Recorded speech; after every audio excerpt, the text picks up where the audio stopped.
The world's entering a new time zone, and one of the most difficult adjustments people must make in their fundamental concepts and beliefs about the management of time itself. The most successful people I know create superior results, yet still maintain a balance among work, family, and recreation in their lives. To achieve this, they use a unique planning system that structures their time into three varying different kinds of days. And they're pre-scheduled to assure the highest payoff in their efforts while allowing their abundant amounts of free time to pursue their personal interests. Dan Sullivan, president of Strategic Coach, for example, created a system that's called the Entrepreneurial Time System. It divides all of your time into three kinds of days: focus days, buffer days, and free days. So what is a focus day? Well, it's a day in which you spend at least 80% of your time operating at your core genius or your primary area of expertise. Interacting with people or processes that give you the highest payoffs in the time that you want to invest. To be successful, you must schedule your more focus days and hold yourself accountable for producing results. Now, we previously discussed your core genius yesterday. The one thing you love to do and do so well. You hardly feel like charging people for it. That's how good it is. It's effortless for you and a whole lot of fun. And if you could make money doing it, you'd make it a lifetime's work. Your core genius is your natural talent, the area in which you actually shine. So Jack Canfield's area of genius are speaking, training, conducting seminars, coaching, writing, and editing. He does all these easily and well. And when he does them, he focuses in a way that things he gets paid for the most money. For him, the focus day would be a day like he would spend 80% of his time speaking or leading a seminar for a fee, writing or editing a book, developing a new audio or video program, or coaching someone to achieve a higher or greater level of success. Now, take Janet Schweitzer. A focus day is consulting with clients on revenue-generating systems, developing knowledge products, or speaking to a group of consultants and business owners about producing exponential leaps in income generation. Your focused day might be spent designing a new line of clothing, making sales calls, negotiating deals, producing loan packages to send to a mortgage lender, painting, performing, or writing a grant proposal for a non-profit organization. You fill in the blanks how you want it. You want to do whatever you do to increase the number of free days. Now, we'll talk about that in a minute, but let's talk about a buffer day. So a buffer day is when you prepare and plan a focus or a free day, either by learning a new skill or locating a new resource, training a support team, delegating tasks and projects to others, or traveling to work, for example, as well. Buffer days ensure that focus days are productive as possible. Well, for Jack Canfield, a buffer day might be spent time taking a seminar to improve his training skills, planning how to maximize sales of his books or audio programs on the internet, researching new speech and reading potential priorities for a new anthology book, or delegating a project to a member of a support team. For me, it's training with some of the best in the world. Some of the best estate agents in the world, some of the best people on Facebook in the world, some of the best marketeers in the world. That tends to be a buffer day for me to allow me to train properly. You might be seeking out a mentor, developing a new sales presentation, or writing a brochure, preparing an audio for a studio, or recording a session, interviewing a new job candidate, a training an assistant, attending an industry or a professional convention, or writing an employee manual. The key is to group all your buffer days activities into the same day so that you're not diluting your focus or your free days. Good morning, Jimmy. So let's explain what is a free day then. So a free day extends from midnight to midnight, involves no work-related activity at all of any kind. I wish. I think I've got to work on this one. It's a kind of day, it's completely free of business meetings, related business phone calls, cell phone calls, emails, and work-related reading journals and documents. On a true free day, you're not available to your staff, your clients, your students of any kind of contract, except for true emergencies: injury, death, fire, and flood. Insurance disclaimer to come. The truth is that most so-called emergencies aren't really emergencies at all. They're simply employees, co-workers and family members who don't have or haven't been given enough training and responsibility or authority to handle the unexpected situations that arise from day to day. You have to set clear boundaries and stop rescuing people and trust them to handle the things that they can themselves. When you train your employer and staff and co-workers and your family members not to bother you on free days, it forces them to become more self-reliant without you. It also forces them to grow in ability and self-confidence. If you're consistent over time, people will eventually get the message. This is ultimately a good thing because it frees up most of your time to have more free days and more focus days. So free means some days without the kids too. That's clear.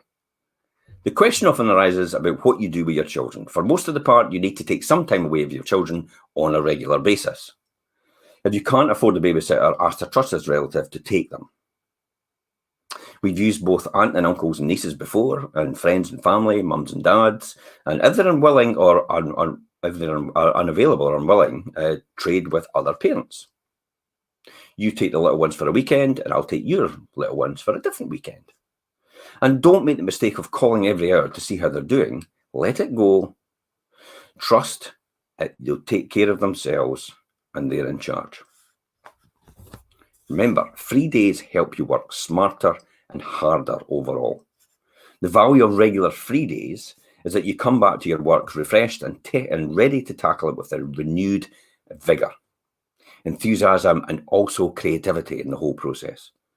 It's amazing what you can achieve just taking a free day out and not actually thinking about it for a change. Because when you come back, all the solutions begin to appear from the back of your mind. It's like when I have a big major challenge. I open this mental box, I put it in the box, I close the box, and then I wait 2 or 3 days. I don't think about it at all. When I open the box, it's like, wow, there's the solution. That's what free days do for you. To become truly successful, you need these breaks to allow yourself some distance from your normal day-to-day life, so you can become more creative in solving problems and generating breakthrough ideas. Now, Jack and myself believe that everyone's ultimate goal should be 130 to 150 days off a year. Wow. But if you can do it, go for it. I'll tell you a different story at the end, though, about what Gary Vee thinks and about what I had responded to Elon Musk and Matt Higgins for when they posted on LinkedIn.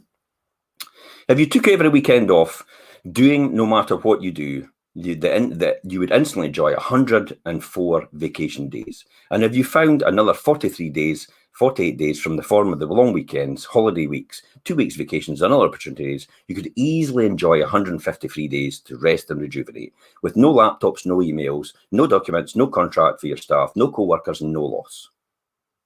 And no boss. It may take you a while to work up to the number of days, but perhaps even years, and the main thing is to consistently work on to increase the number of your free days every single year. You've got to balance that off, though. What do you really want? What do you want to achieve? Is there days that sometimes you've got marked as a free day and you think, you've got to do it because you need to do it because it's critical analysis.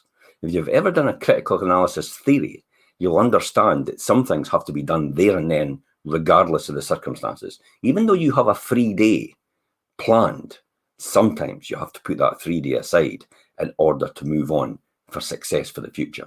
And that one day can end up multiplying numerous days later on with compounding because the fact that you did it on that one day. I will do today what others will not, to achieve tomorrow what others cannot. Remember that phrase. And it always sticks in my mind from successful people, way more than successful than me. So use your vacation time. According to the Travel Industry Association, the average vacation in 2012 was 4.3 days. Wow. Even more alarming, the Families and Work Institute reports that even more than 1/4 of all employees did not even use their vacation time at all. And the Harris Interactive survey found that 57% of people had unused vacation time, up to 2 weeks worth in 2011. Well, why? They were afraid their job might not be there when they actually returned to it. Configure that or compare that with the concept of free days, which actually makes you more rested, more productive, and more valuable to your employer. Jane Moyer of the former Xerox Business Services, role model manager, and now of Starbucks, summarized perfectly the value of free days in the interview in Fast Company magazine. Every October, I spend some time on the Cape Cod. I rent a cabin that's 2 blocks from the ocean, and I stay there for a week. The cabin has no phone or television. I don't get in my car. I don't listen to the radio. I don't read newspapers. For the first couple of days, I go through withdrawal, but then I adjust and I cook and I read and I walk on the beach. Welcome to the club. That's exactly what I do when I go to Spain. It's the withdrawal symptoms that you have to get over because you're so used to doing something. It's like trying to switch that off. But it's okay, it will pass. You'll get the jitters for a few days, but it does pass. It's absolutely glorious. On the way home, she starts then thinking about work again. She sees things differently. Work seems much less cluttered. One of the most amazing things about getting away is that it helps her understand what's important and what's not. This is this wee box where you open up, you put the problem in, you close it. A couple of days later, you open it. Wow, got the solution. So start scheduling. The key is to get more free days and focus days in your life. Is to sit down and schedule them for a change.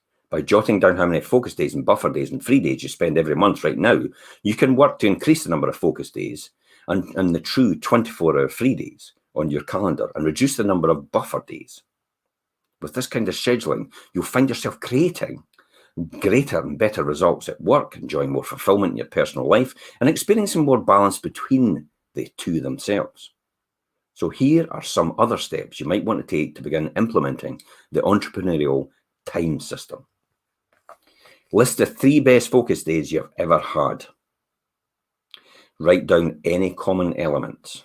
This will give you valuable clues as to how to create more perfect focus days and plan for them. Meet with your boss, staff, co-workers to discuss how to create more focus days, where you can focus 80% of your time on using the areas of brilliance and produce your better results.